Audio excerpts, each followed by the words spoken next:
anybody that's graduated the year of 2022,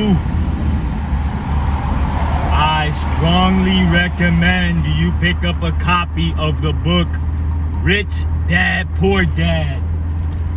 I'm not giving you this advice from a listen to me, I have all the credibility point of view.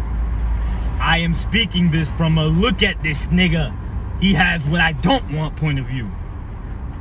And if you graduated from school 2022, 2021, or if you're about to graduate 2023, I guarantee that what you will learn in the book, The Rich Dad, Poor Dad, you are not being taught that in school. You have not been taught that in school. And the sooner that you pick up on this valuable information, the further along that you're gonna be in life.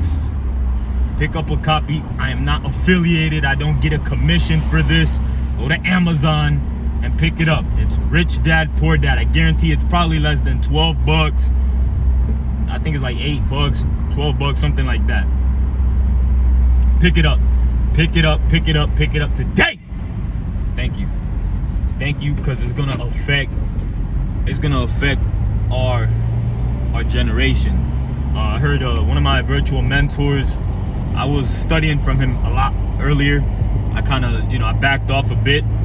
Now that, no excuses. But anyway, his name is Andy Tanner. Andy Tanner, he said that what the Federal Reserve is doing, what the government is doing with printing all of this capital is stealing away from our children. They're stealing, it's legal robbery from our children because they're creating a debt that has to be paid eventually.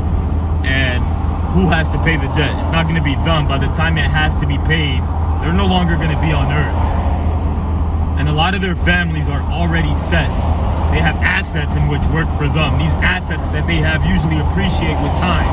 And they appreciate the more that they print money. I don't know what I'm talking about, but just pick up a copy of Rich Dad, Poor Dad. Pick it up, and comment below when you pick it up. Comment below and let me know what you get from it. Let me know 5 things that you get from it. And out of that, I'm gonna pick one student, one person, one graduate. I'm gonna give them some money if they read a chapter to me. So send me a video of you reading a chapter and I'll send you some money. I'll cash out you some money. Stay strong, keep making this money, let's fucking go. Nobody's gonna fucking make the difference unless we do. They don't give a fuck about us. When I say they, the powers that be. It's not white people, it's not black, Asians, it's none of that. It's the powers that be, the motherfuckers that are taking advantage of specific information and don't want to distribute it equally. They go.